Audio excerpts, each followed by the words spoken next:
So income and expenditure account मैंने कहा कि ये it's nothing but profit and loss account का फॉर्मेट है, बस नाम बदल दिया है, प्रॉफिट एंड लॉस की जगह इनकम एंड एक्सपेंडिचर कर दिया है नाम, राइट।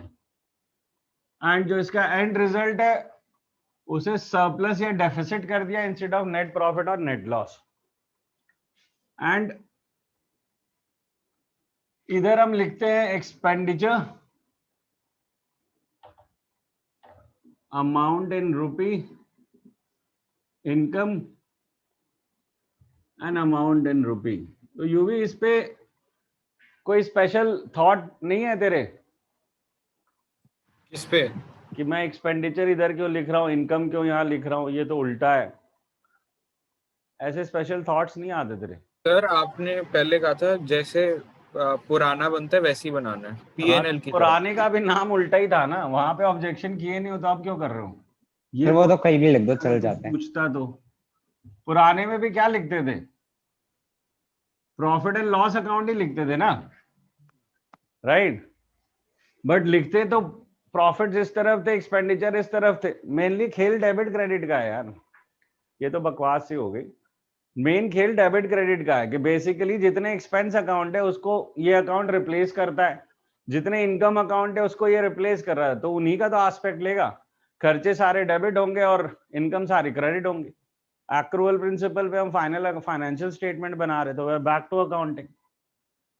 अगर यहाँ पे कोई भी एक्सपेंस होता है और उसके साथ सपोजिटली कोई एडजस्टमेंट है, adjustment in form of outstanding and prepaid की बात कर रहा हूं जो हमने एक्सपेंस के साथ देखी है, तो एक्सपेंस जो होगा वो रेसिडेंट पेमेंट पे होगा, राइट। जैसे रेंट आउटस्टैंडिंग है सपोजिटली, तो रेंट दिया होगा ना रेसिडेंट पेमेंट में, तो जैसे ट्रायल बैलेंस में पहले दिया होता था, यहाँ रेसिडेंट पेमेंट में गिवन होगा, तो उसको लेके आएंगे, ऐड करेंगे आउटस्टैंडिंग माइनस करेंगे प्रीपेड। ये तो पुरानी बात है ना, पर यहाँ पे एक बात का ध्यान रखना है कि क्लोजिंग और ओपनिंग का भी खेल है। तो वहां जो हम करते थे वो क्लोजिंग थे, सो आप क्लोजिंग आउटस्टैंडिंग ऐड करोगे और क्लोजिंग प्रीपेड माइनस करोगे, ये तो ठीक है। बट इसका रिवर्स भी ट्रू है कि आप ओपनिंग प्रीपेड प्लस करोगे एंड ओपनिंग आउटस्टैंडिंग माइनस करोगे, तो ये दो प्लस होंगे और ये दो माइनस होंगे, और फिर जो फिगर आएगा that is an income and expenditure figure which is nothing but basically वो आपका 12 मंथ का फिगर है, क्योंकि आप मैचिंग प्रिंसिपल फॉलो कर रहे हो यहाँ पे। तो आपको 12 महीने के फिगर चाहिए कि इस 12 महीने का रेंट कितना बनता है, इस पीरियड का रेंट कितना बनता है, क्योंकि आपने ऐड क्या किया इसके साथ, इस साल के ड्यूज क्लोजिंग आउटस्टैंडिंग, पिछले साल के प्रीपेड जो कि ऑब्वियसली इस साल के लिए होंगे, तो ओपनिंग प्रीपेड ये ऐड किया आपने जो इस साल से रिलेटेड था। आपने एक्सक्लूड क्या किया जो इस साल से रिलेटेड नहीं है, लाइक क्लोजिंग प्रीपेड। हमने इस साल अगले साल का जो पैसा मिल गया था उसे हटा रहे हैं। ओपनिंग आउटस्टैंडिंग यानी कि जो पिछले साल के ड्यूज थे वो हटा रहे हैं, राइट। सो खेल ये है कि हमें 12 महीने का यहाँ फिगर चाहिए, राइट। यहाँ पे जो करंट 12 मंथ है उसका चाहिए, वे अप्लाइंग मैचिंग प्रिंसिपल हो गया, ठीक है। एंड सेम स्टोरी चलेगी इनकम के साथ, कि अगर किसी इनकम के साथ भी सेम स्टोरीज है तो सबसे पहले रेसिडेंट पेमेंट से उसका फिगर लाओ, ऐड करो क्लोजिंग ड्यू, ऐड करो ओपनिंग एडवांस क्योंकि ये पिछले साल से इस करंट ईयर के होंगे, और माइनस करो क्लोजिंग एडवांस एंड माइनस करो opening outstanding opening dues, right. तो ये प्लस और ये माइनस करेंगे हम and will get the same figure जो हमें चाहिए था इधर एक्सपेंस के लिए, that is this is again 12 months figure.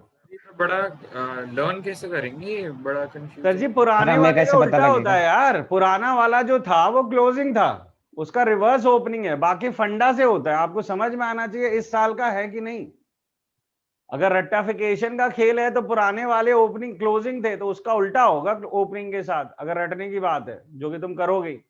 पर अगर समझदार इंसान हो तो वो तो ये देखेगा ना कि भाई वो इस साल का है कि नहीं खर्चा, तो ऐड करो, इस साल का नहीं है तो आगे करो। अब यहां से क्लियर नहीं होता तुझे कि क्लोजिंग ड्यू का मतलब होता है इस साल की इनकम जो ड्यू है इस साल की है, ओपनिंग एडवांस का मतलब होता है पिछले साल जो इस साल के लिए मिला था, that is opening advance. Closing advance का मतलब होता है इस साल जो मैं आगे के ईयर्स के लिए मिला था, तो वो इस साल का थोड़ी है, तो उसे हटाओ। और ये जो ओपनिंग ड्यू है ये क्या है, ये है कि जो स्टार्टिंग में ड्यूज थे वो तो पिछले साल के रहे होंगे ना, जो इस साल के स्टार्टिंग के ड्यूज है वो पिछले साल के, तो उन्हें भी हटाओ। तो बेसिकली हमें सिर्फ करंट ईयर का रखना है, क्योंकि हम करंट ईयर की इनकम को करंट ईयर के एक्सपेंडिचर से जब मैच कर दे तो आ जाके हमारा रियल प्रॉफिट या लॉस निकलता है, जिसे हम सरप्लस या डेफिसिट कह रहे हैं। तो फंडा तो वही है। अब या दो तरीके ना यार, या तो रट ले, समझदार तूने होना नहीं तो फिर इसके तो इलाज ही नहीं है भाई, फिर तो क्या ही कर ले, है ना। तो ये हो गया तेरा इनकम एक्सपेंडिचर का ओवरव्यू कि यहाँ क्या आता है, ठीक है। कुछ आइटम है जो हमें कैपिटलाइज करने हैं, ठीक है।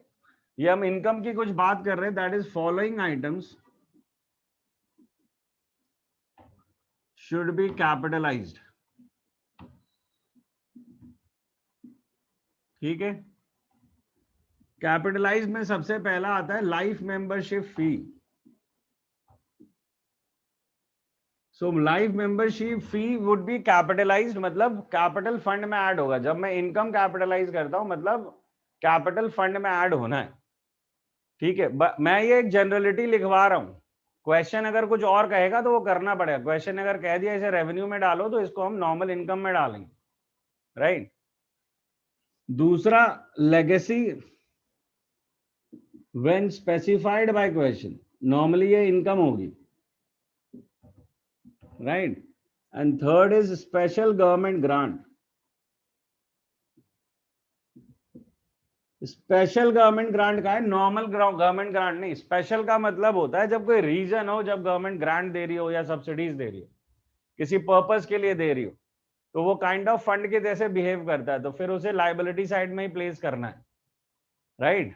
बट अगर नॉर्मल गवर्नमेंट ग्रांट वर्ड होगा तो उसे इनकम की तरह ही ट्रीट करना है। एज फार एज डिफरेंशिएट कैसे करेंगे? लेगेसी में प्रॉब्लम है कि लेगेसी वुड ऑलवेज बी, होता क्या है वैसे लेगेसी, नहीं पता सर गुडविल होती है एक तरह की यार। लेगेसी का मतलब होता है कि अगर बच्चे नालायक निकल जाए तो कुछ अच्छे माँ बाप जो है वो ये करते हैं कि भाई अपनी प्रॉपर्टी जो है एनजीओ के नाम कर जाते हैं, ठीक है। तो एज अ पनिशमेंट ही समझ ले। तो वो जो पैसा आता है इनके पास उसे लेगेसी कहते हैं, कि किसी की लेगेसी वो लेके आगे चल रहे हैं, राइट।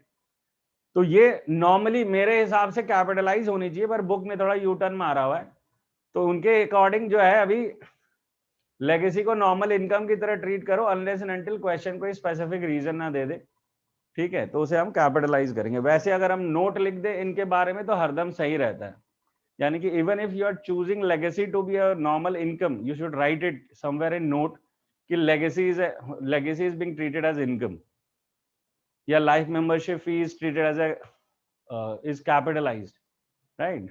तो ये बातें लिख दो तो ज्यादा अच्छा रहता है at the end of the question, जब हम बड़े क्वेश्चन करेंगे। बट नॉर्मली लेगेसी को इनकम की तरह ट्रीट करना as per the new treatment. ये बात समझ में आ गई तुम लोगों को? तो ये पूरा ओवरव्यू दे दिया मैंने तुम्हें। अभी तक हमने छोटे छोटे टुकड़ों में 4 काम कर लिए हैं, सब्सक्रिप्शन अकाउंट, कंज्यूमेबल स्टॉक्स, तीसरा फंड बेस्ड अकाउंटिंग, और चौथा ये इनकम एंड एक्सपेंडिचर। अब ये चारों चीजें एड अप हो जाएंगे और एक जगह आएंगी बातें, राइट।